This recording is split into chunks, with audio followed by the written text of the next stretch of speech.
Okay, तो देखिए आज हम पढ़ते हैं टॉपिक डाई इलेक्ट्रिक कांस्टेंट। और डाई इलेक्ट्रिक कांस्टेंट का एक और नाम है यहाँ पर क्या, रिलेटिव परमिटिविटी। तो रिलेटिव परमिटिविटी या फिर डाई इलेक्ट्रिक कांस्टेंट क्या होता है, बहुत ध्यान से आपको समझना है। अच्छा, इसके पहले कुछ आपको बता दें हम बातें। हम लोगों ने चार्जेस के जितने कॉन्सेप्ट हैं बेसिक वो हमने पढ़ लिए हैं, जैसे कि quantitation of charges, conservation of charge वगैरह। उसके बाद से हम लोगों ने कूलॉम्स लॉ को पूरा पढ़ लिया है। कूलॉम्स लॉ के दोनों फॉर्म, स्केलर फॉर्म और vector form. Okay, vector form के अलावा हम लोगों ने कूलॉम्स लॉ में ये भी पढ़ रखा है कि कूलॉम्स लॉ के हेल्प से न्यूटन के थर्ड लॉ को हम लोग कैसे फॉलो कराते हैं, कैसे उसे हम लोग डेराइव करते हैं, third law of Newton. Clear. अच्छा, उसके अलावा सुपरपोजिशन ऑफ चार्जेस पूरा थ्योरी आपका हो चुका है। उसके अलावा सुपरपोजिशन ऑफ चार्जेस के जो न्यूमेरिकल्स हैं वो भी मैंने आपको टाइप बता दिया बेसिक, है ना। वहाँ तक पूरा आप लोग सॉल्व करते हुए पूरा कॉन्सेप्ट आपका क्लियर है। और जैसा भी हो आपका सिलेबस को लेकर जो भी आपके सजेशंस हो या कुछ भी अगर ऐसी बात हो या फिर कुछ भी प्रॉब्लम हो तो प्लीज़ आप हमारे वीडियो के कमेंट बॉक्स में ज़रूर आप कमेंट करिए। उसे देख के मैं सब कुछ अपना मैनेज कर सकता हूँ। ओके, चलिए। अच्छा भी लगता है कि जो भी आप पॉजिटिव कमेंट करते हैं या फिर जो भी आपके सजेशन होंगे वो अगर मैं उसे फॉलो कर लूँगा तो मुझे खुद अच्छा लगेगा, मैं अपने लिए आपसे कहता हूँ। ओके, अब देखिए यहाँ पर टॉपिक है हमारा आज डाई इलेक्ट्रिक कांस्टेंट या फिर रिलेटिव परमिटिविटी। अब देखिए इसका जो क्वेश्चन है बोर्ड एग्जाम में वो कैसे पूछा जाता है, पहले तो आपको हम वो बता रहे हैं, ध्यान सुनिएगा। ये 5 नंबर का, ये 5 मार्क्स का क्वेश्चन आता है। बहुत ध्यान से देखिए, यहाँ पर बोर्ड पे लिखा हुआ है, पढ़िए से। यहाँ पर क्या लिखा है, what do you mean by, पढ़िए यहाँ पर question, what do you mean by permittivity of a medium. पहले तो आपको बताना है कि मीडियम की परमिटिविटी से पहले आप क्या समझते हैं। ठीक, आगे बोला गया define dielectric constant in terms of forces between two charges. दो चार्जेस के बीच में जो फोर्स लगता है उसके टर्म में, यानी फोर्स के फॉर्म में आपको बताना है डाई इलेक्ट्रिक कांस्टेंट क्या होता है। ये पूरा हमारा क्वेश्चन है। तो देखिए इस क्वेश्चन को ध्यान से अगर आप देखें तो पहले तो वो आपसे ये पूछ रहा है कि भाई बताओ परमिटिविटी क्या होती है। परमिटिविटी क्या होती है पहले आपको वो डिफाइन करने के बाद डाई इलेक्ट्रिक कांस्टेंट, जिसका एक और नाम क्या है रिलेटिव परमिटिविटी, उसको भी आपको डिफाइन करना है। और कैसे डिफाइन करना है कि उसके फॉर्मूले में फोर्स आता हो। क्लियर। तो जहां पर लिखा नहीं है डिफाइन डाई इलेक्ट्रिक कांस्टेंट, तो इस प्लेस पर अगर ये भी लिखा होता क्या रिलेटिव परमिटिविटी, तभी बात एक ही है। तो इस तरह से देखिए, आराम से इसको नोट कर लीजिए। ये हमारा क्वेश्चन आता है बोर्ड एग्जाम में, इस तरह से क्वेश्चन आता है। अब देखिए ध्यान से जरा, इसको हम सॉल्व कैसे कराते हैं। 100% आपसे मैं कह रहा हूँ, 100% बिल्कुल जीरो से मैं ये क्वेश्चन शुरू करूँगा और गारंटेड। बस केवल आप देखिए, आपको याद, एक स्टेप भी आपको याद नहीं करना है, पूरा का पूरा आपको अच्छे से समझ में आ जाएगा हमेशा के लिए। गारंटेड कह रहा हूँ 100%। बस ध्यान से आप यहाँ फोकस करिए ऑनली। और इसके बाद से मैं हट जाऊँगा तो आराम से आप स्क्रीनशॉट लेकर अपना आराम से कॉपी कर लीजिएगा। चलिए, तो देखिए यहाँ पर पहले हम समझते थे, यहाँ पर समझते हैं पहले हम कि परमिटिविटी क्या होती है, व्हाट इज परमिटिविटी। ठीक, तो देखिए यहाँ पर हमारा आंसर है, नहीं पहले हम यहाँ पर डिफाइन करते हैं परमिटिविटी। हर बार की तरह मैं फिर आपसे इस बार कह रहा हूँ कि एक भी डेफिनेशन आपको याद नहीं करना है, बहुत ध्यान से बस यहाँ फोकस करिए। आपको बिल्कुल एग्जाम्पल वगैरह देख के बिल्कुल अच्छे से आपके अंदर तक आ जाएगा माइंड में ये सब कुछ। देखिए परमिटिविटी को पहले तो मैं आपको छपवाऊंगा नहीं कि आपको मैं डेफिनेशन लिख दे रहा हूँ और फिर बोलूँगा कि नहीं याद कर लो आप, ऐसा नहीं है। जो भी आप लिखेंगे समझा के जब आपको आ जाएगा तब। चलिए समझते हैं पहले यहाँ पर, बहुत बेसिक से जीरो से। मैंने यहाँ पर मान लिया दो, आपको मैं यहाँ पर दिखा रहा हूँ फिगर, दो फिगर। पहला लिखिए ध्यान से,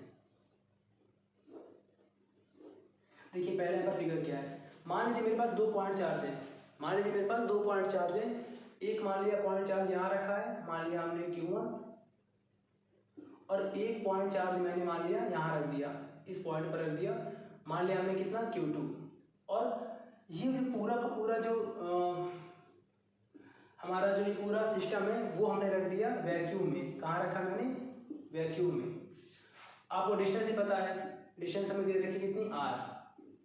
तो इसके बीच में जो फोर्स काम करेगा इलेक्ट्रोस्टैटिक फोर्स, वो क्या होगा, F होगा, पता है आपको। अच्छा, वो फोर्स दोनों तरह के हो सकते हैं, या तो वो अट्रैक्शन फोर्स होगा या तो क्या होगा रिपल्सन फोर्स होगा, depending upon the nature of the charges. अगर सेम चार्ज होंगे तो रिपल्सन, अगर अपोजिट चार्ज होंगे तो आपका काम करेगा अट्रैक्शन, एक प्लस और एक माइनस का। क्लियर। तो यहाँ पर जो फोर्स लग रहा है मैंने इसे मान लिया FVAC। FVAC का मतलब फोर्स इन वैक्यूम। क्लियर, ये हो गया। अच्छा एक और देखिए यहाँ पर फिगर, अभी तक तो इसमें कोई डाउट नहीं है, सब कुछ आपको पता है, नॉर्मल सी बात बता रहा हूँ। यहाँ पर देखिए फिर वही बात, इस पूरे सिस्टम को अगर मैं ला के रख दे रहा हूँ कहाँ पर, किसी मीडियम में, बाकी सिस्टम हमारा सेम है। यहाँ पर चार्ज कितना है Q1, यहाँ पर चार्ज कितना है Q2, दोनों के बीच की गैपिंग कितनी है R। ओके, और इस बार हमने इस पूरे सिस्टम को ला के रख दिया है मीडियम। मीडियम मैंने मान लिया वाटर। क्लियर, मान लिया हमने यहाँ पर वाटर। आप मीडियम भी मान सकते हैं, मीडियम का एग्जाम्पल ले लिया मैंने वाटर। तो यहाँ पर मैंने लिख दिया F मीडियम, ओके, या F वाटर लिख लीजिए आप, ठीक है। यानी कि यहाँ पर भी दोनों के बीच में फोर्स काम करेगा, उसको मैंने क्या मान लिया F मीडियम, यानी कि मीडियम में लगने वाला फोर्स। क्लियर, तो इस कंडीशन में अगर वैक्यूम में फोर्स आपका होता है 160 न्यूटन, मान लीजिए कितना 160 160 न्यूटन, तो अगर वाटर वाला मीडियम है, वाटर के अकॉर्डिंग बता रहा हूँ आपको, तो इसका आंसर आ जाएगा 2 न्यूटन। मैंने कैसे निकाला, 2 कैसे निकाला पता है आपको, 160 न्यूटन को मैंने डिवाइड कर दिया 80 से। किसी ने यहाँ पर डिवाइड कर दिया 80 से, डिवाइड कर दिया, मेरा आंसर कितना आया 2 न्यूटन। अभी जो मैंने यहाँ पर 80 से डिवाइड किया है, इसका आंसर तो आपको मैं बता दूंगा बाद में, ये प्रैक्टिकली वैल्यू है, ये मैंने अपने आप से नहीं किया है, ये फिजिक्स में प्रैक्टिकल करके ये वैल्यू ना डिफाइन की गई है। बस मैं आपको खाली बताना है कल यहाँ पर क्या चाहता हूँ कि दोनों फिगर में देखिए, यहाँ पर वैक्यूम में फोर्स कितना काम कर रहा है 160 न्यूटन, और वाटर में फोर्स कितना काम कर रहा है 2 न्यूटन। ओके, यानी कि अब हमारी बात बहुत ध्यान से सुनिए आप, इतना तो क्लियर है, इसमें कुछ भी नहीं था, मैंने अपने सर को बता दिया कि ऐसे 2 कंडीशंस हैं, एक पर फोर्स कितना काम कर रहा है 160 न्यूटन, और अगर सेम डिवाइस, वही डिवाइस जब वाटर में आ रही है या फिर किसी मीडियम में आ रही है, तब उसका आंसर कितना हो गया 2 न्यूटन, है ना। मीडियम चेंज करने से वैल्यू पर अफेक्ट हुआ ना, अफेक्टेड हुई ना वैल्यू। ओके, अब हमारी बात ध्यान सुनिए आप बिल्कुल अच्छे से। मान लीजिए मेरे पास एक ऑफिस है, मान लीजिए मेरे पास एक ऑफिस है और उसमें मैं किसी को अलाउ कर रहा हूँ और किसी को अलाउ नहीं कर रहा हूँ, तो क्या होगा, मैं जिसको अलाउ करूँगा वो ऑफिस के अंदर आ जाएगा, उसका काम अच्छे से जो भी अपना वर्क चाहता है उसका यहाँ पर वर्क पूरा हो जा रहा है, और जिसे मैं अलाउ नहीं करूँगा अपने ऑफिस में, तो वो मेरे ऑफिस में नहीं आ पाएगा, ऐसा होगा ना। क्लियर, अच्छा इसी चीज़ को हम लोग यहाँ पर बोलते हैं क्या, परमिटिविटी। परमिटिविटी जो वर्ड है वो डिफाइन किया गया है, वो लिया गया है परमिट से, PERMIT। परमिट का मतलब क्या होता है, किसी भी चीज़ को परमिट करना, अलाउ करना, ठीक। अच्छा, कुछ मीडियम ऐसे होते हैं जो इलेक्ट्रिक फोर्सेस वगैरह को ज़्यादा अलाउ करते हैं। ज़्यादा अलाउ करने का मतलब उस मीडियम में अगर 2 पॉइंट चार्ज हैं तो उनके बीच में जो फोर्स काम करेगा वो ज़्यादा होगा। और कुछ मीडियम होते हैं जो इससे डेविएट होते हैं, इससे दूर भागते हैं, उनमें अगर इलेक्ट्रिक फोर्स लग रहा है तो वो क्या करते हैं, वो इलेक्ट्रिक फोर्स की वैल्यू को क्या करते हैं, कम कर देते हैं। क्लियर, तो इसका मतलब क्या होगा, इसका मतलब ये होगा कि जिस मीडियम, कुछ मीडियम ऐसे हैं जो इलेक्ट्रिक फोर्स की वैल्यू को क्या कर रहे हैं, बढ़ा दे रहे हैं, और कुछ मीडियम ऐसे हैं जो इलेक्ट्रिक फोर्स की वैल्यू को डिक्रीज कर दे रहे हैं, कम कर दे रहे हैं। यानी कि electric forces between 2 charges are affected by the medium and this internal property of a medium is known as permittivity. यानी कि परमिटिविटी क्या होती है, किसी भी मीडियम की अपनी अंदर की क्वालिटी होती है, एक प्रॉपर्टी होती है जिसके थ्रू वो इलेक्ट्रिक फोर्स को क्या करता है, अफेक्ट करता है ना, उस पर अपना अफेक्ट दिखाता है ना। अच्छा, उसके अलावा इलेक्ट्रिक फोर्स कैसे काम करता है, तो इलेक्ट्रिक फोर्स के लिए हमें 2 पॉइंट चार्ज, कम से कम 2 पॉइंट चार्ज हमें चाहिए, और दोनों पॉइंट चार्ज के बीच में तब क्या होगा, इलेक्ट्रिक फोर्स काम करेगा, या तो रिपल्सन या तो अट्रैक्शन। तो क्लियर हो गया ना कि परमिटिविटी क्या होती है।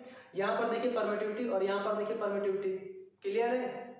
यानी कि इसकी परमिटिविटी यहाँ पर दिख रहा है आपको, ये यहाँ पर फोर्स की वैल्यू ज़्यादा है, जैसे उसे हम यहाँ पर ले गए वाटर में, वहाँ पर क्या हो गया, कम हो गया। क्लियर, तो इस तरह से मैं आपको बता रहा हूँ कि वाटर में जो वैल्यू होती है वो 1/80 पार्ट होती है वैक्यूम या एयर वाले फोर्स के।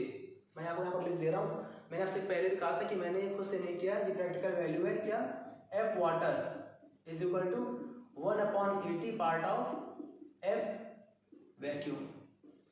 क्लियर, तो आपको अच्छे से आपको आगे क्लियर ना कि परमिटिविटी क्या होता है। देखिए मैं इसे यहाँ पर डिफाइन कर रहा हूँ परमिटिविटी को,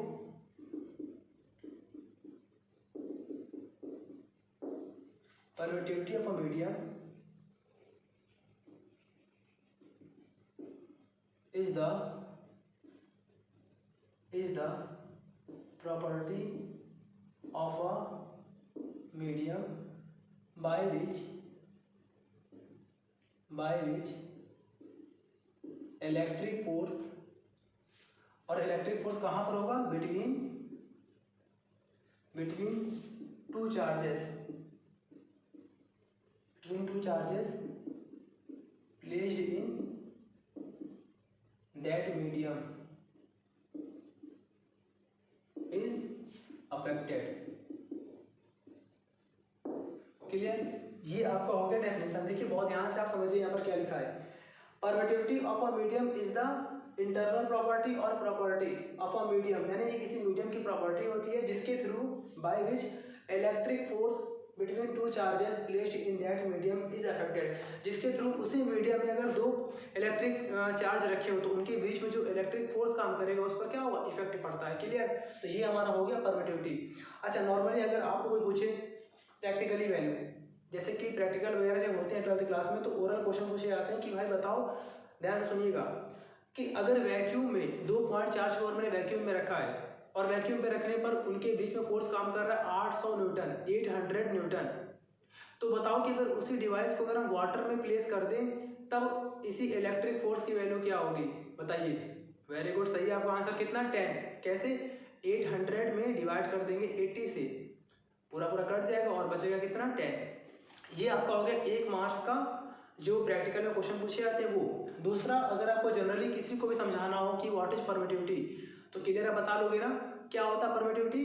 किसी भी मीडियम में इलेक्ट्रिक फोर्स को अगर हम लोग क्रिएट कर रहे हैं, कैसे, बाय प्लेसिंग टू चार्जेस, दो चार्ज को रख कर किसी मीडियम में अगर हम कैलकुलेट कर रहे हैं इलेक्ट्रिक फोर्स को, तो इलेक्ट्रिक फोर्स की ये वैल्यू अफेक्ट होगी due to the medium. Okay, तो कुछ मीडियम में उसकी वैल्यू ज़्यादा होगी, कुछ मीडियम में उसकी वैल्यू कम होगी। This property of a medium is known as permittivity. Clear है? अच्छे से आपको आ गया? तो फटाफट इसको पहले अच्छे से आप कॉपी कर लीजिए, फिगर को बना लीजिए। इसके बाद से मैं आपको डिफाइन करता हूँ कि रिलेटिव परमिटिविटी यानी कि डाई इलेक्ट्रिक कांस्टेंट की डेफिनेशन भी आपको बताऊंगा। डाई इलेक्ट्रिक कांस्टेंट या रिलेटिव परमिटिविटी की डेरिवेशन आपको बताए जाएंगे, और जो इसके फॉर्मूले हैं जिससे कि हमारे न्यूमेरिकल्स होंगे, आपको वो सारे फॉर्मूले भी यहाँ पर बताए जाएंगे। उसके बाद आप अपने अकॉर्डिंग घर में जितने भी इसके क्वेश्चंस होंगे इस टॉपिक के, उसको प्रॉपरली आप सॉल्व करिए, चाहे रीजनिंग वाले क्वेश्चन हो, चाहे फिर आपके अंडरस्टैंडिंग वाले क्वेश्चन हो, या फिर न्यूमेरिकल्स हो, और सॉल्व करके प्लीज़ कमेंट बॉक्स में ज़रूर आप बताइए कमेंट करके कि आपको वीडियो समझ में आ गई, तो कोई प्रॉब्लम है तो सब कुछ उसको फिर हम सब लोग, आप और हम मिल के पूरा अच्छे से उसको हम लोग कंप्लीट करेंगे। Okay, thank you. इसे कॉपी जल्दी से कर लीजिए, फिर हम बढ़ते आगे।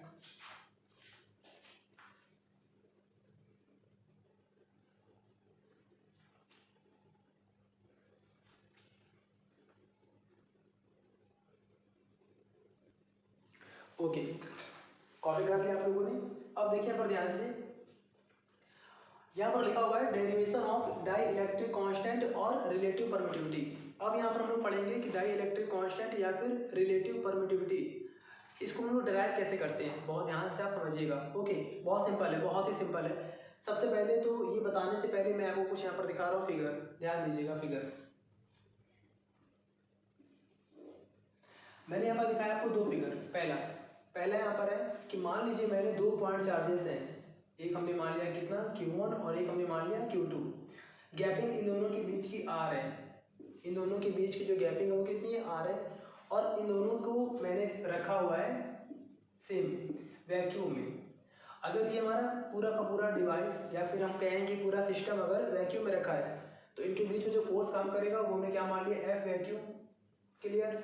अच्छा, इसके लिए जो परमिटिविटी है, इस फिगर के लिए जो परमिटिविटी है वो हमने मान लिया एप्सिलॉन नॉट। इसको बताया था मैंने अपने प्रीवियस लेक्चर में कि इसको हम पढ़ते हैं क्या, एप्सिलॉन नॉट। ओके, और कहते हैं क्या इसे, परमिटिविटी ऑफ फ्री स्पेस या फिर परमिटिविटी ऑफ वैक्यूम। तो मैं यहाँ पर लिख दे रहा हूँ, तो इसके लिए परमिटिविटी क्या है, epsilon not, permittivity of vacuum. Clear? अच्छा, एक और देखिए यहाँ पर फिगर, एक और यहाँ पर फिगर क्या है, उसमें भी सेम दो चार्जेस हैं, Q1 एंड Q2।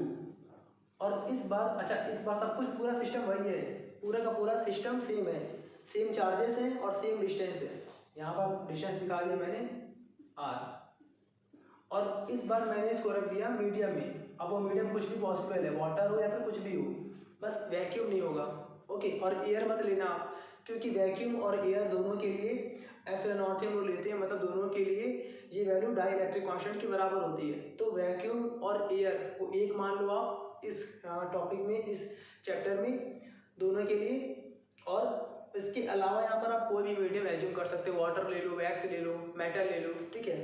तो इस कंडीशन पर अगर मैंने यहाँ पर किसी और मीडियम में रख दिया, आप अपने मन में गैस कर लो वाटर वगैरह कुछ भी, तब जो यहाँ पर फोर्स काम करेगा उसे हम क्या बोलेंगे, एफ मीडियम। चलिए मैं इतना लिख रहा हूँ, ठीक है, एफ मीडियम बोलेंगे उसको हम लोग, ठीक। अच्छा, दो फिगर आपको क्लियर अच्छे से आपको आ गए, इसमें कोई डाउट नहीं है, कोई भी आपको इसमें प्रॉब्लम नहीं है। अब देखिए ध्यान से, बहुत ही सिंपल में करने जा रहा हूँ डेरिवेशन, गारंटेड आपको तुरंत आ जाएगा। बस यहाँ पर देखिए लेट, अच्छा यही कहानी थोड़ा सा यहाँ पर हम लोग लैंग्वेज फॉर्म में, क्योंकि आपको यहाँ पर मैं क्या बता रहा हूँ, मैं आपको यहाँ पर केवल पढ़ा नहीं रहा हूँ, आपको मैं यहाँ पर साथ साथ में ये भी आपको बता रहा हूँ कि कैसे बोर्ड एग्जाम में आपको प्रॉपरली उसे कॉपी में अपने जो भी आपको नॉलेज है फिजिक्स की, उसे कैसे प्रेजेंट करना है। सबसे बड़ी बात ये होती है कि कॉपी को कैसे आपको ना डेकोरेट करना है अपने अकॉर्डिंग, लिख लिख कर उसमें नॉलेज दिखाकर अपनी, कि टीचर इम्प्रेस होकर आपको अच्छे मार्क्स दे। क्योंकि हर वो काम जो आप लर्न करोगे सिंपल सी बुक की लैंग्वेज या फिर कहीं से भी अगर नोट वगैरह आपने कॉपी किया, तो वो तो हर बच्चा करेगा ना। तो आप में और फिर उनमें क्या अंतर है, फिर जो जैसे जैसे नंबर उनके आएंगे फिर वैसे आपके आएंगे। अगर आप चाहते हो कि कुछ हाई लेवल पे स्कोर करो, तो लैंग्वेज को कंट्रोल करके अपनी ओन लैंग्वेज में। अब देखिए मैं यहाँ पर जो भी आपको बता रहा हूँ फिगर, मान लीजिए इस टॉपिक में, तो इस टॉपिक के जो भी यहाँ पर मैं आपको बता रहा हूँ फिगर, ये ऐसे फिगर आप देख लीजिए बुक में नहीं है, मैंने जानबूझ के ये खुद से बनाया है आप लोगों के लिए, कि आप लोग को जल्दी समझ में आए। और ये जब आप ऐसे प्रेजेंट करोगे कॉपी को अपने बोर्ड एग्जाम में या फिर किसी टेस्ट में, तो टीचर को जरूर आपको अच्छे मार्क्स देना ही पड़ेगा, वो आपसे जरूर इम्प्रेस होंगे। बहुत अच्छी क्वालिटी है ये सब। तो इसे देखिए थोड़ा सा ध्यान से, जो मैंने यहाँ पर फिगर बनाया है, अब देखिए इसको मैं दिखा रहा हूँ प्रॉपरली नोट के फॉर्म में। Let two charges Q1 and Q2 be placed at distance r in vacuum, then देखिए यहाँ पर क्या लिखा मैंने, कि दो चार्जेस हैं, फिर 2 पॉइंट चार्जेस हैं Q1 और Q2, और उनको मैंने वैक्यूम में रखा है और एक दूसरे से r डिस्टेंस पर रखा है। क्लियर। अच्छा, तो इस कंडीशन में then according to Coulomb's law, यहाँ पर लगा दीजिए कूलम्स लॉ। तो कूलम लॉ अगर आप इस वाले फिगर के लिए, पहले वाले के लिए अप्लाई करोगे, तो फॉर्मूला आपको याद है, F = होता है 1/4 पाई एप्सिलॉन नॉट। इसके लिए क्या आएगा, एप्सिलॉन नॉट आएगा। इसके लिए क्या आएगा, मैं लिख दे रहा हूँ, इसके लिए परमिटिविटी मैंने मान लिया केवल epsilon = permittivity of medium. Okay, तो क्लियर है। तो यहाँ पर आप लगा रहे हैं फॉर्मूला कूलम्स लॉ इस वाले के लिए, तो 1/4 पाई एप्सिलॉन नॉट, फिर क्या होता है Q1 Q2 upon r square. तो Q1 Q2 वही वैल्यू है जो यहाँ पर दिख रहा है आपको, अपॉन में r स्क्वायर। इसे मैंने मान लिया equation first. Similarly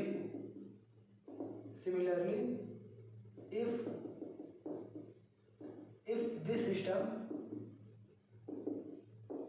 is placed in a medium, then अब हमने यहाँ पर क्या लिखा, अगर मान लीजिए सेम इस पूरे सिस्टम को अगर हम किसी मीडियम में रख दें, यानी कि ये हमारा बन गया फिगर, तो इस कंडीशन पर ध्यान दीजिए, यहाँ पर फिगर देखिए, तो इस कंडीशन पर यहाँ पर फार्मूला क्या बनेगा वो देखिए यहाँ पर।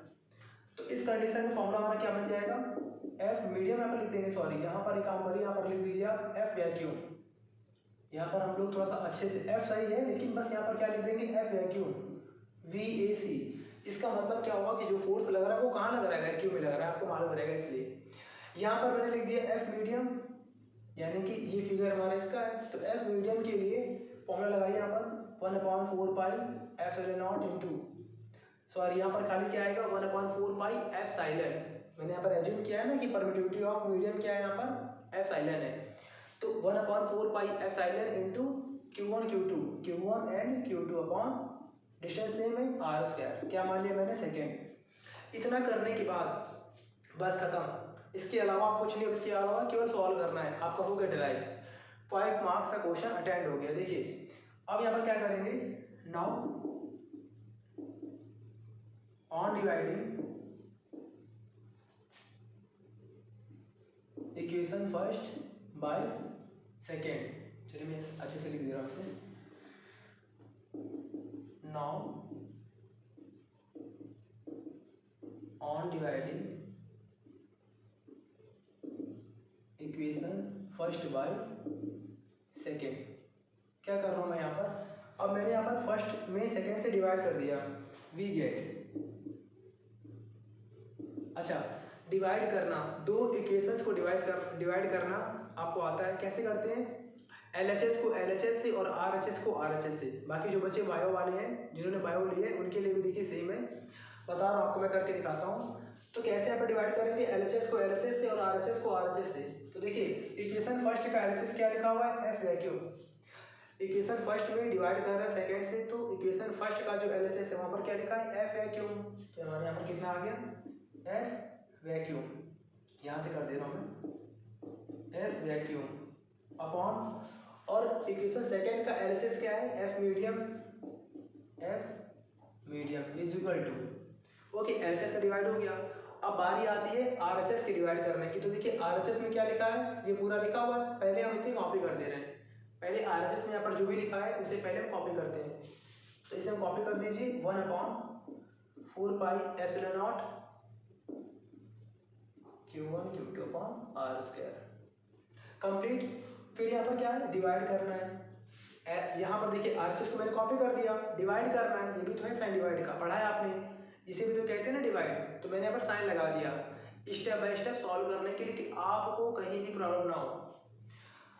इसके बाद से इक्वेशन यहाँ पर सेकेंड है, जो इक्वेशन सेकेंड है उसका RHS यहाँ पर कॉपी कर दीजिए, 1/4 pi epsilon into Q1 Q2 upon R square, clear. अब देखिए यहाँ पर कितना आएगा, F vacuum upon F medium, क्या किया मैंने LHS को बिल्कुल ऐसे कॉपी कर दिया, is equal to 1/4 pi epsilon naught into Q1 Q2 upon R square. अब देखिए यहाँ से लेकर यहाँ तक दिख रहा है, इस पूरे को भी मैंने ऐसे कॉपी कर दिया, यहाँ पर क्या लगा है, डिवाइड के प्लेस पर जब हम करेंगे मल्टीप्लाई, तो उसके बाद वाले नंबर क्या होते हैं, उल्टा हो जाता है, मतलब कि पलट जाते हैं, रिवर्स हो जाते हैं, आपने पढ़ा है ना छोटी क्लासों में।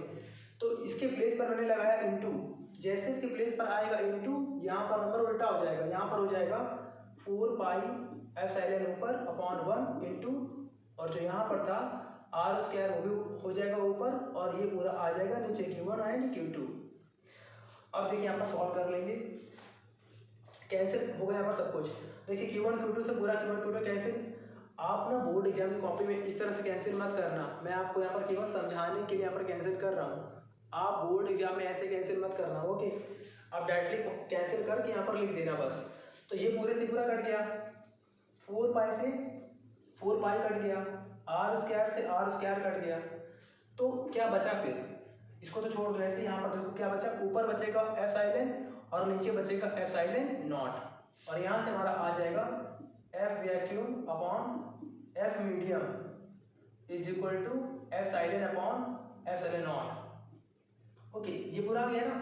अब देखिए ध्यान से, तो यहाँ पर दिख रहा है आपको epsilon upon epsilon not, epsilon upon epsilon not, इसी को हम लोग बोलते हैं, इस पूरे रेशियो को हम लोग बोलते हैं कि, चलिए पहले यहाँ तक कॉपी कर लेता हूँ, यहाँ पर दिखा देंगे, here the ratio epsilon upon epsilon not, epsilon और एप्सिलॉन नॉट को हम क्या कहते हैं, देखिए यहाँ पर लिखा हुआ है,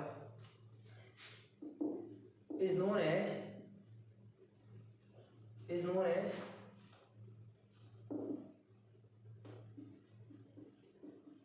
डाइइलेक्ट्रिक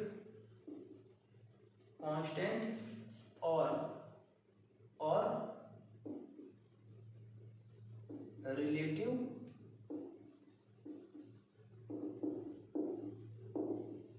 परमिटिविटी। क्लियर है? तो ये पूरा हमारा डेराइव हो गया फॉर्मूला। अब इसके बाद अच्छा इतना करने के बाद देखिए थोड़ा सा और यहाँ पर and is shown by capital के। इसका सिंबल क्या होता है? कैपिटल के। तो मतलब कहने का इस पूरे को दिख रहा है आपको, इस पूरे को हम लोग क्या कहते हैं? के कहते हैं। इस पूरे को हम लोग बोलते हैं कैपिटल के, यानी कि डाइलेक्ट्रिक कांस्टेंट या फिर रिलेटिव परमिटिविटी। देखिए मैं लाइन यहाँ पर ड्रॉ कर दे रहा हूँ कि आपको मालूम हो। इसे कहते हैं के। क्लियर है ना? तो इसके बाद से 2-3 लाइन और है, इसे अच्छे से कॉपी कर लीजिए आप पहले, उसके बाद से बताते हैं आगे हम।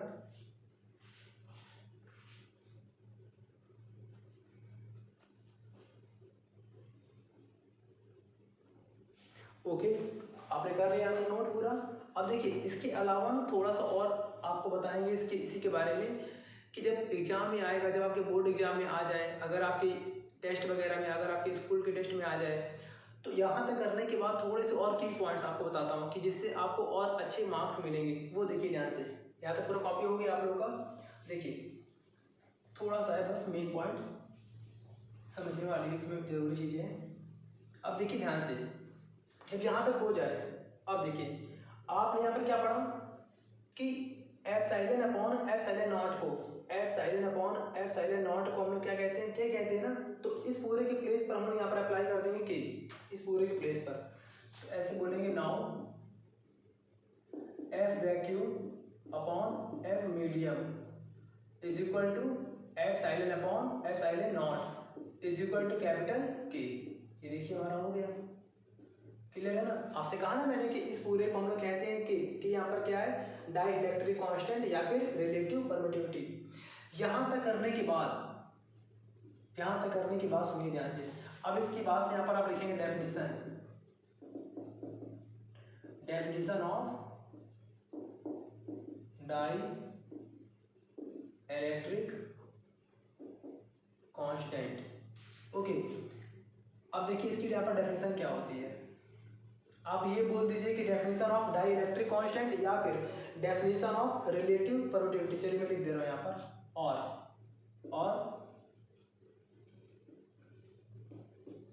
रिलेटिव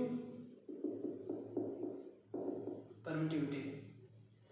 तो अगर ये आपको मान लीजिए डिफाइन करना हो, एक तो अभी जो किया था वो क्या था? डेरिवेशन था। और मान लीजिए अगर अब आपको यहाँ पर डिफाइन करना है तो कैसे करेंगे इसे डिफाइन? यहीं से देखिए कैसे करते हैं। यहाँ पर क्या लिखा है? के, और हमें इस बार के को डिफाइन करना है। तो देखिए बस आप इतना देखिए ध्यान से, इसको और इसको आप ऐड कर लीजिए बस।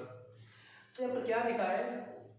यहाँ लिखा है एप्सिलॉन अपॉन एप्सिलॉन नॉट। इसको हम क्या कहते हैं? परमिटिविटी ऑफ, देखिए यहाँ लिखा हुआ है, क्या कहते हैं इसे? Permittivity of medium.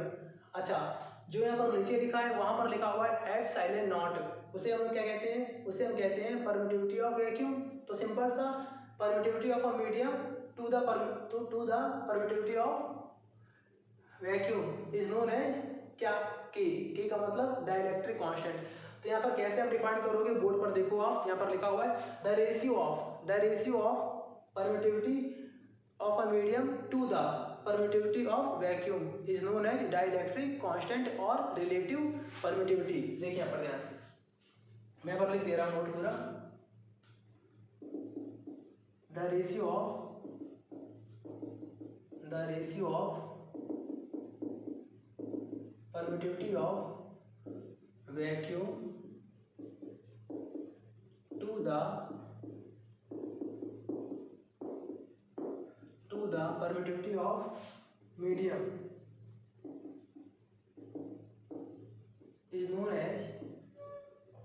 is known as relative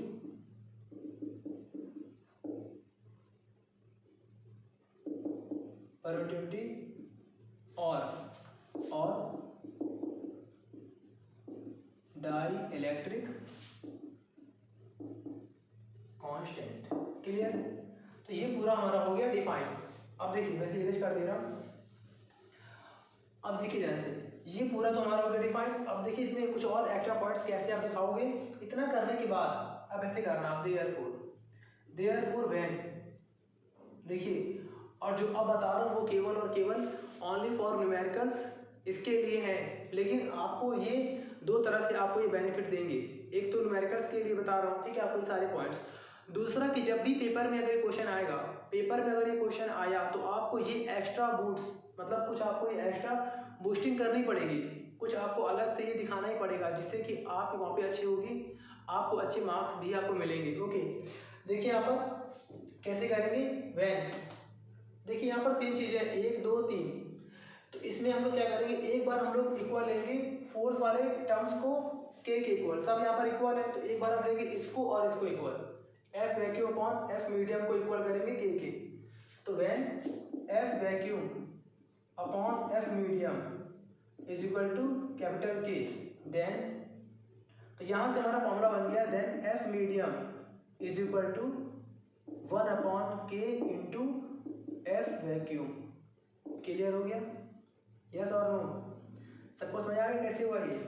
कैसे हुआ, के को और एफ मीडियम को मैंने इन दोनों को इंटरचेंज कर दिया, जहाँ पर के लिखा था वहाँ पर मैंने कर दिया एफ मीडियम को, और जहाँ पर एफ मीडियम लिखा था वहाँ पर मैंने कर दिया के को। सिंपल है, रूल है मैथ का, ऐसे कर दिया ना। अब इसी का मैं आपको एग्जांपल दिखा रहा हूँ, ध्यान से समझिएगा। मैंने आपसे कहा था ना अभी कि मैंने यहाँ पर एक बनाया था फिगर, अभी शुरुआत में आपने कॉपी में नोट किया होगा, तो देख लीजिए कॉपी में मैंने वहाँ पर एक चीज़ बताई थी आपको कि F water is equal to 1 upon 80 into F vacuum.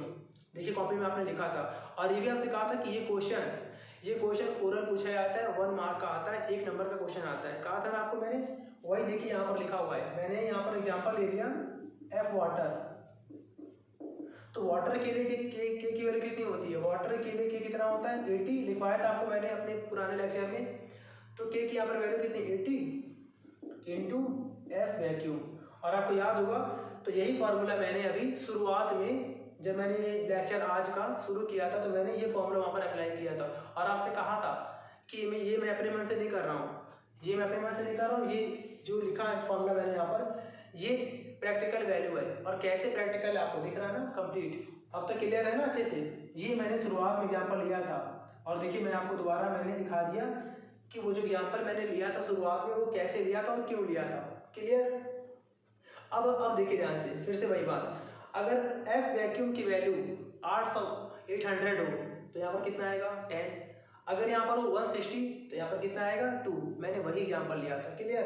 तो फार्मूला कहाँ से बना, क्लियर आपको पूरा अच्छे से आ गया। तो पहला तो फायदा हमारा ये हो गया, एंड व्हेन, और जब हम लोग यहाँ पर इसको और इसको लेंगे, अभी मैंने क्या किया था, इसको और इसको इक्वल लिया था, इस बार हम इसको और इसको इक्वल करेंगे, किसको एप्सिलॉन अपॉन एप्सिलॉन नॉट को। तो when epsilon upon epsilon naught is equal to K, then तो यहाँ से हमारा फॉर्मूला बन जाएगा epsilon is equal to epsilon naught into K. यहाँ पर ये हमारा बन गया फॉर्मूला। इसका मतलब समझिए आप कि अगर आपको कभी किसी क्वेश्चन में अगर के पता है, के का मतलब डाइलेक्ट्रिक कांस्टेंट अगर आपको दे रखा है, तो वहां से हम लोग उस मीडियम के लिए परमिटिविटी आराम से फाइंड कर लेंगे। क्यों? क्योंकि हमें तो एप्सिलॉन नॉट की वैल्यू तो पहले से पता है ना आपको, मैंने यहाँ पर ये बताया था लेक्चर में।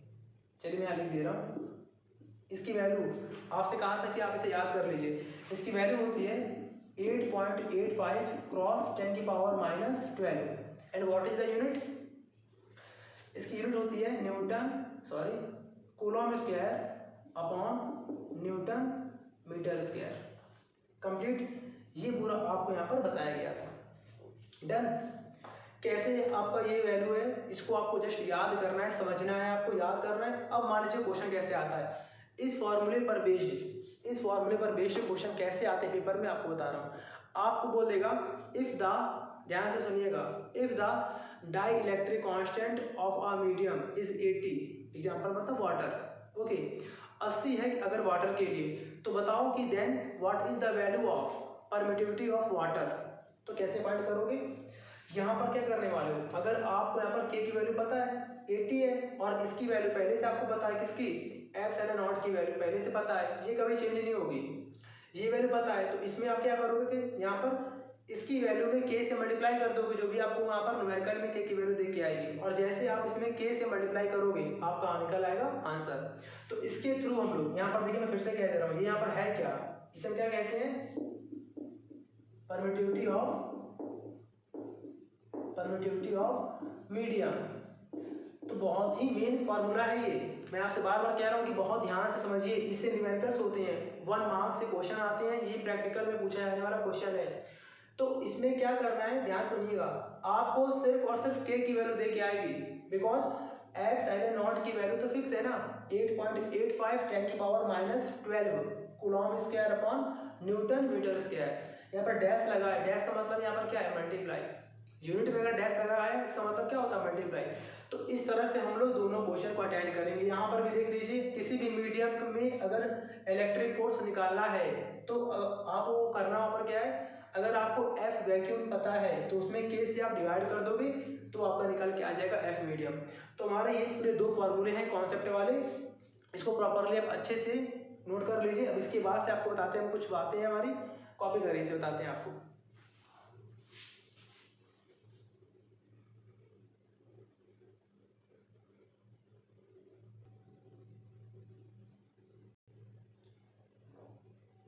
ओके, अब देखिए यहाँ पर ध्यान से, अभी तक आपने हमसे जितना भी पढ़ा हुआ है, हमारे जितने भी वीडियो वगैरह हैं उसमें आपने जितना पढ़ा हुआ है, उसमें जितने फॉर्मूले हैं और जो आज हम लोगों ने पढ़ लिया है, तो सारे फॉर्मूले को मैंने यहाँ पर दिखा दिया है। उससे रिलेट करता हुआ जितना भी क्वेश्चन है आपके पास, आपके बुक में हो तो या फिर प्रैक्टिस सेट हो, जो भी आपके पास है अवेलेबल है, वहाँ से प्रॉपरली आपको सॉल्व करना है। और क्योंकि देखिए अभी जैसे हमारा चैप्टर पूरा फिनिश होगा, अभी तो मैं बिल्कुल स्टार्टिंग से ले रहा हूँ सारे टॉपिक, और करते करते जब हमारा पूरा टॉपिक कंप्लीट हो जाएगा, इसके बाद से सारे के सारे न्यूमेरिकल्स लो से लेकर हाई, जिन्हें नॉर्मल पढ़ना होगा तो वो बच्चे हमसे नॉर्मल मतलब क्वेश्चन पढ़ लेंगे इजी वाले, और जिनको हाई तक पढ़ना है मैं वहाँ तक पूरा पढ़ाऊँगा। जिस बच्चे को जहाँ तक भी अपना मेंटेन करना हो वहाँ तक कर लेना, लेकिन मैं तो आपसे कहूँगा कि आप सब कुछ सारा सिलेबस पूरा कंप्लीट करिए कि आपको कहीं से भी कोई दिक्कत ना हो, क्योंकि न्यूमेरिकल्स को बहुत आसान लैंग्वेज में, बहुत आसान तरीके से आपको यहाँ पर मैं बताऊँगा, ठीक है।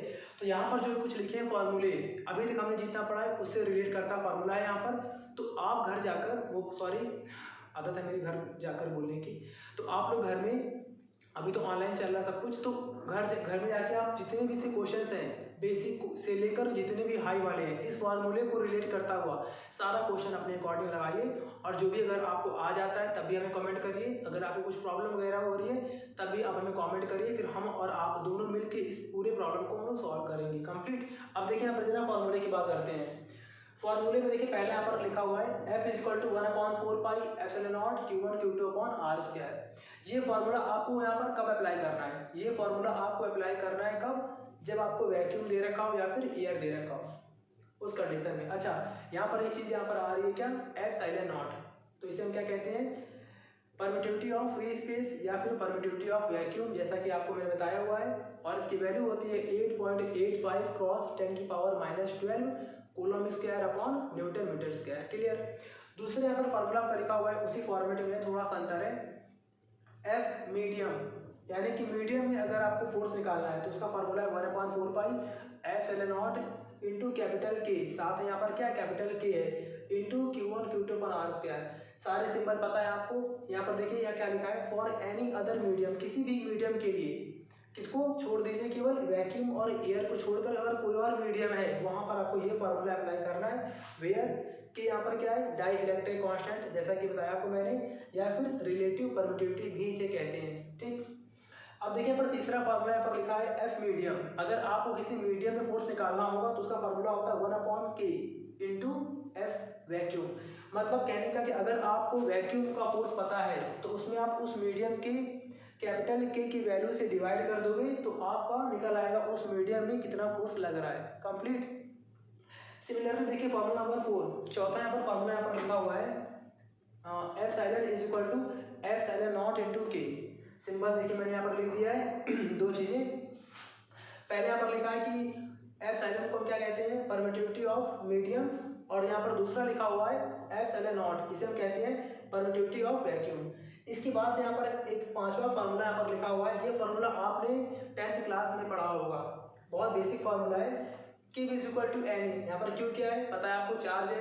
N यहाँ पर क्या है, N यहाँ पर लिखा हुआ है नंबर ऑफ इलेक्ट्रॉन्स, किसी किसी क्वेश्चन में फाइंड करने को आता है। और यहाँ पर स्मॉल e क्या है, इलेक्ट्रॉन का चार्ज है, इसे भी आप ना लर्न कर लीजिए, 1.6 10⁻19 कूलम। जितने भी आपके प्रैक्टिकल वैल्यू वगैरह है, कांस्टेंट की वैल्यू है, वो सब कुछ बोर्ड एग्जाम में तो आएगी, पर आप कोशिश करो कि आप लर्न कर लो। दो फायदे हैं, एक तो न्यूमेरिकल से आपका टाइम बचेगा, दूसरा कि जब प्रैक्टिकल वगैरह होंगे ना आपके बोर्ड एग्जाम के, तो वहाँ पर ये सारी वैल्यू ऐसे ओरल पूछी आती है, तब इस वैल्यू की अहमियत होती है। तो दोनों हमारे काम हो जाएंगे। तो ये पूरा इसको अच्छे से आप कॉपी करिए। अब इसके बाद से थोड़ा सा हम लोग अपना मूड फ्रेश करते हैं एक अच्छे से न्यूमेरिकल्स के साथ। वो बनाना होगा लास्ट, आज का लेक्चर का लास्ट न्यूमेरिकल, बहुत ध्यान से समझिएगा। उसके बाद से हम लोग अपने आज के वीडियो को ओवर कर देंगे, और इसके बाद नेक्स्ट हम लोग वीडियो एनसीईआरटी सिलेबस के अकॉर्डिंग हम लोग मैनेज करते जाएंगे। और प्लीज़ जो भी आपके फ्रेंड्स वगैरह हों जो रेगुलर क्लास ले नहीं पा रहे हैं, जो मतलब कि डेली रूटीन पे पढ़ नहीं पा रहे हैं, तो उनको प्लीज़ आप सजेस्ट कर दीजिए, या अपने व्हाट्सएप ग्रुप में ऐड कर सकते हैं आप, इसकी परमिशन भी आप लोग को है, या फिर आप फेसबुक पर लिंक अपना शेयर कर सकते हैं, कुछ भी करके उनका ऐसे आपके अगर फ्रेंड हैं कि वो पढ़ना चाहते हैं तो उनका लॉस ना हो पाए, तो सारा आप मैनेज कर दीजिए। हम और आप मिलकर किसी और की हेल्प करेंगे तो बहुत अच्छी बात होगी। फिलहाल तो इसे आप अच्छे से कॉपी कर लीजिए, और इसके बाद एक हम लोग अच्छा सा क्वेश्चन न्यूमेरिकल सॉल्व करेंगे। ओके, कॉपी करिए इसे।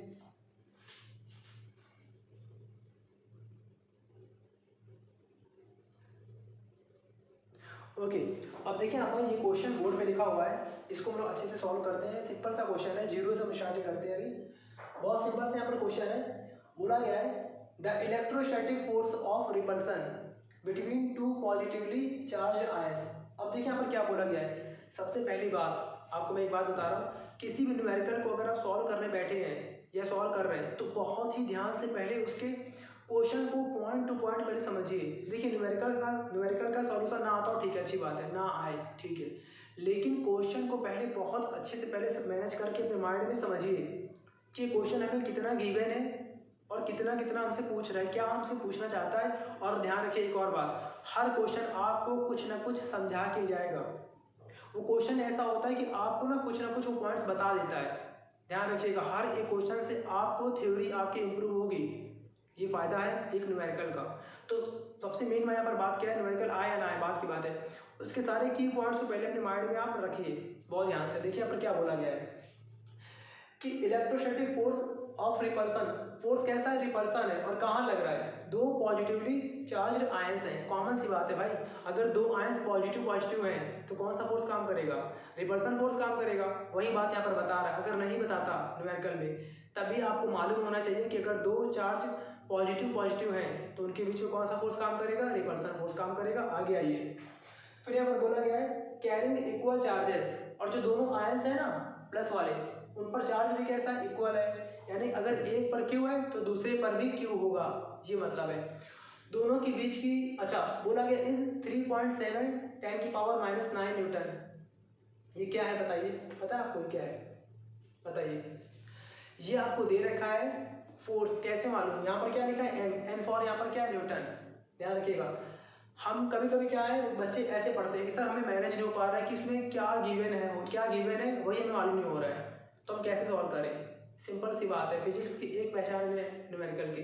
अगर आप न्यूमेरिकल सॉल्व कर रहे हैं तो आप पूरा का पूरा माइंड सेटअप करो कहाँ पर, उसके यूनिट पर, कि वहाँ पर लास्ट में क्या लिखा। अगर मीटर है तो लेंथ या डिस्टेंस होगी, अगर सेकंड है तो टाइम होगा। अब देखिए यहाँ पर क्या है, यहाँ से बच्चे होंगे यहाँ पर कंफ्यूज, बोला गया इक्वल चार्जेस इज 3.7 10⁻⁹ न्यूटन। अगर आप ध्यान से देखें ना ये लाइन यहाँ तक, तो आपको लग रहा होगा कि भाई चार्ज दे रखा है, पर वहीं पर आपका आंसर फिर गलत हो जाएगा, नहीं आएगा। आपको कैसे मालूम करना है कि फोर्स दे रखा है, यहाँ पर क्या लिखा है एन फॉर क्या न्यूटन। साफ भी अगर लिखा है ना कि चार्ज इज दिस न्यूटन, तो आप उसे चार्ज नहीं मानोगे। आप न्यूमेरिकल को अगर आपको अटैक करना है माइंड से न्यूमेरिकल पर, तो आपको केवल और केवल फोकस करना है कहाँ पर, यूनिट पर। इसीलिए बोला जाता है कि भाई यूनिट को ध्यान रखो आप। तो यहाँ पर क्या लिखा है न्यूटन, यानी कि आपको यहाँ पर गिवन, देखिए गिवन, पहले तो देखिए फिगर, यहाँ पर बोला गया दो चार्ज हैं, एक क्यू है और दूसरा भी यहाँ पर क्या है क्यू है। क्यों मैंने दोनों को सेम लिया, बोला गया भाई कि यहाँ पर दोनों चार्ज क्या है, पॉजिटिव चार्ज आयन है पहली बात, और इक्वल चार्ज है। इनके बीच में जो फोर्स काम कर रहा है वो भी यहाँ पर मैं दे रखा है कितना, 3.7 10⁻⁹ न्यूटन, ये दे रखा है। और फिर यहाँ पर ये भी दे रखा है कि दोनों चार्जेस के बीच की जो डिस्टेंस है, देखिए they are separated by a distance of 5 angstrom. इन दोनों के बीच की जो गैपिंग है वो कितनी है, आर की वैल्यू में पता है कितनी है, 5 एंगस्ट्रॉम। ए के ऊपर 0 बना है एंगस्ट्रॉम, ये आपने पढ़ा था क्लास 11th में यूनिट्स एंड मेजरमेंट में, है ना, याद है थोड़ा बहुत। तो यहाँ पर क्या लिखा है, एंगस्ट्रॉन्ग। एंगस्ट्रॉन्ग को पहले आपको मीटर में कन्वर्ट करना पड़ेगा। मैं आपसे फिर से कह रहा हूँ, सारे क्वेश्चन MKS सिस्टम में सॉल्व होते हैं। यहाँ पर आपको डिस्टेंस दे रखा है एंगस्ट्रॉन्ग में, एंगस्ट्रॉन्ग में दिया हो, आपको डिस्टेंस मिलीमीटर में दिया हो, आपको डिस्टेंस किलोमीटर में दे रखा हो। आपका काम यहाँ पर क्या है, सिर्फ और सिर्फ MKS में होना चाहिए, मतलब कि डिस्टेंस इसमें होना चाहिए, मीटर में होना चाहिए। तो क्या करेंगे, इसे कन्वर्ट कर लेंगे। तो ऐसे करना है, सिंस आर यहाँ पर कितना हो जाएगा, 5 क्रॉस 10 की पावर माइनस 10 मीटर। सिंपल सा है। एंगस्ट्रॉम को मीटर में कन्वर्ट करने के लिए 10 की पावर माइनस 10 से मल्टीप्लाई करते हैं, हो जाता है। तो एंगस्ट्रॉम को इससे हमने मल्टीप्लाई कर दिया तो हमारा क्या बन गया, मीटर बन गया। क्लियर। फिर बोला गया है how many electrons are missing from each ion. हर एक आयन से कितना इलेक्ट्रॉन निकला है, जितना पहले से निकलेगा उतना दूसरे से निकलेगा, कॉमन सी बात है। क्यों ऐसा बोल रहा हूँ, क्योंकि दोनों पर क्या है, चार्ज सेम है। एक बात ध्यान रखिएगा, किसी बॉडी से अगर इलेक्ट्रॉन बाहर निकल रहा है तो उस पर चार्ज कैसा आएगा, पॉजिटिव, बताया था आपको मैंने। और जब किसी बॉडी पर बाहर से इलेक्ट्रॉन्स आएंगे इसके अंदर, तो इस बॉडी पर चार्ज कैसा होगा, नेगेटिव। तो वही आपसे बोला गया, मिसिंग का मतलब क्या, बाहर निकलना। कितने, हर एक आयन से कितने इलेक्ट्रॉन्स बाहर निकले हैं। तो ये आपसे क्या पूछ रहा है पता है, ये आपसे पूछ रहा है नंबर ऑफ इलेक्ट्रॉन्स। तो यहाँ पर आपको निकालना है कि n निकालना है, n for number of electrons. Clear. किसी भी क्वेश्चन में अगर आपको नंबर ऑफ इलेक्ट्रॉन्स पूछ रहा है, वो वैल्यू आप तब तक नहीं फाइंड कर सकते हो जब तक कि आपको ये ना पता हो कि उस पर चार्ज कितना है। भाई नंबर ऑफ इलेक्ट्रॉन्स का किस पर डिपेंड कर रहा है, चार्ज पर ना। एक तो ये आपको डिपेंड करेगा, चार्ज अगर प्लस का है तो इलेक्ट्रॉन्स बाहर निकले हैं, चार्ज अगर माइनस का है तो इलेक्ट्रॉन्स बाहर से अंदर आए हैं। दूसरा, अगर आपको चार्ज पता है तो Q is equal to N E, याद है ना, बताया था फार्मूला आपको मैंने यहाँ पर, Q is equal to N E वाले फार्मूले से हम लोग n की वैल्यू फाइंड कर लेंगे। तो मतलब मेन यहाँ पर क्या है, मेन इस क्वेश्चन में है कि आप पहले यहाँ पर Q फाइंड कर लो। अगर आप Q फाइंड कर लोगे तो आपको n भी फाइंड आराम से हो जाएगा। चलिए, ये तो पूरा इसका मतलब हो गया, आपको समझ आ गया होगा मेरे ख्याल से। फिगर के थ्रू मैंने आपको बता दिया है, हर क्वेश्चन को फिगर आप दिखाओ। फिजिक्स है ये, लर्न नहीं करना, याद बिल्कुल नहीं करना, केवल समझना है आपको। ये बार बन गया फिगर। अब देखिए अपन क्वेश्चन सॉल्व कैसे करते हैं। Since according to Coulomb's law, यहाँ पर लगा दीजिए आप कूलम का लॉ। फॉर्मूला यहाँ पर क्या होता है, F इज इक्वल टू, चलिए मैं यहाँ कर दे रहा हूँ, F is equal to 1/4 pi epsilon naught into Q1 Q2 upon R square. ये फार्मूला होता है, सॉल्व कर लेंगे। F की वैल्यू पता है, दे रखी है यहाँ पर, F की वैल्यू 3.7 लगा दीजिए, 3.7 10 की power minus 9 is equal to, okay. फिर यहाँ पे आपको लिखा हुआ है 1/4 पाई एप्सिलॉन नॉट, इसकी वैल्यू होती है 9 10 की पावर 9 इंटू, क्लियर है ना, इस पूरे की वैल्यू मैंने अप्लाई कर दी। आपको बताया था मैंने, यहाँ लिख दे रहा हूँ 1/4 पाई एप्सिलॉन नॉट की वैल्यू होती है 9.0 10 की पावर 9, इसकी newton metre square upon coulomb square, ये इसकी होती है यूनिट। क्लियर। और ये इसकी होती है वैल्यू, आपको बताया था मैंने। इस पूरे को मिलाकर 1/4 पाई एप्सिलॉन नॉट, इस पूरे को मिलाकर ये वैल्यू होती है। तो मैंने यहाँ पर अप्लाई कर दिया ये पूरा। क्लियर। Q1 Q2, Q1 भी Q है और Q2 भी Q है, अप्लाई करोगे तो यहाँ पर जाएगा कितना, Q स्क्वायर, ओके, अपॉन में यहाँ पर कितना आ गया, R स्क्वायर। R यहाँ पर हमें पता है कितना है, 5 10 की पावर माइनस 10 का होल स्क्वायर। क्लियर। अब देखिए अपन हम सॉल्व कर लेंगे इसे। तो 3.7 10 की पावर माइनस 9 इंटू, ये पूरा आ जाएगा यहाँ पर 5 10 की पावर माइनस 10 का होल स्क्वायर, और यहाँ पर आ जाएगा अपॉन में, ये पूरा आ जाएगा अपॉन में 9 10 की पावर 9, और यहाँ पर आ गया कितना, Q स्क्वायर। इस पूरे को हम सॉल्व कर लेंगे। इस पूरे को सॉल्व करने पर आपका आंसर आ जाएगा 10.28 10 की power minus 38 is equal to Q square. ये इसका आंसर आ गया। अब क्या करेंगे यहाँ पर हम लोग, चलिए मैं यहाँ कर दे रहा हूँ इसके बाद। अब यहाँ पर क्या लगा, स्क्वायर, इसी स्क्वायर को यहाँ पर भेजेंगे तो यहाँ पर क्या लग जाएगा, रूट 10.28 10 की पावर माइनस 38, और यहाँ पर कितना बचा, यहाँ पर बचा Q। क्या किया मैंने, स्क्वायर को मैंने ट्रांसपोज कर दिया। 10.28 का रूट होता है 3.2, और 10 की पावर माइनस 38 का रूट, किसी भी पावर का रूट का मतलब क्या होता है, पावर हाफ हो जाती है। तो इसका हाफ कितना आएगा, माइनस का 19 कूलम। ये हमारा निकाल आया क्यू की वैल्यू, बट हमारा भी आंसर नहीं आया है। हमें यहाँ पर क्या फाइंड करना है, we have to find number of electrons, that is N find करना है हमें यहाँ पर। तो क्या करेंगे, फिर लगा देंगे formula Q is equal to N into E, N E वाला, और यहाँ पर Q हमें पता है 3.2 10 की power minus 19 is equal to N find करना है। यहाँ पर लिखा हुआ है ई की वैल्यू पता है हमें, लिखवाया था आपको मैंने, की वैल्यू 1.6 10 की पावर माइनस 19 कूलम, अप्लाई कर देंगे 1.6 10 की पावर माइनस 19 कूलम। ओके, अब यहाँ पर क्या होगा, पूरा का पूरा मल्टीप्लाई में है, पूरा डिवाइड में आ जाएगा। 3.2 10 की पावर माइनस 19 अपॉन 1.6 10 की power minus 19 is equal to N. ये पूरा कैंसिल आउट, 3.2 को डिवाइड करेंगे 1.6 से, पॉइंट कैंसिल, 16 दूनी 32, आंसर कितना आ गया हमारा 2, एन यहाँ पर कितना आया हमारा 2, यानी कि नंबर ऑफ इलेक्ट्रॉन्स हमारे कितने आ गए 2, कोई इसकी यूनिट नहीं होती है। तो इस तरह से क्लियर हो गया ना, देखिए कितना आसान क्वेश्चन हो गया। यकीन मानिए केवल और केवल थ्योरी आप बहुत ध्यान से समझिए, पूरा कॉन्सेप्ट उसका पूरा प्रिंसिपल, आपको न्यूमेरिकल्स बहुत अच्छे से आ जाएंगे, इतनी भी आपको प्रॉब्लम नहीं होने वाली है, गारंटी आपको मैं बोल रहा हूँ कि बिल्कुल इतनी भी आपको दिक्कत नहीं होगी। बस प्रॉपर अपना क्लास अटेंड करते रहिए, सारे लेक्चर्स की वीडियो को प्रॉपर आप नोट करते रहिए, लर्न करते रहिए टाइम टू टाइम, और आपका पूरा का पूरा सिलेबस बहुत अच्छे से आपको आ जाएगा, पूरा कंप्लीट हो जाएगा। और प्लीज़ फिर से कह रहा हूँ कि जो भी रिक्वायर्ड स्टूडेंट्स हैं उन्हें आप जरूर इसे शेयर करिए कि उनका भी कुछ अच्छा हो जाए। और अब हम आपको मिलेंगे एनसीईआरटी के नेक्स्ट लेक्चर में, इसी के आगे हम कंटिन्यू करेंगे, सारे ही टॉपिक होंगे, आप बिल्कुल परेशान मत होना, चाहे वो हार्ड हो, चाहे वो नॉर्मल हो, चाहे वो न्यूमेरिकल्स हो, सब कुछ यहाँ पर होगा कंप्लीट। Okay, thank you. और जैसा भी आपको लगे उसे आप कमेंट बॉक्स में जरूर बताइएगा। Thank you so much.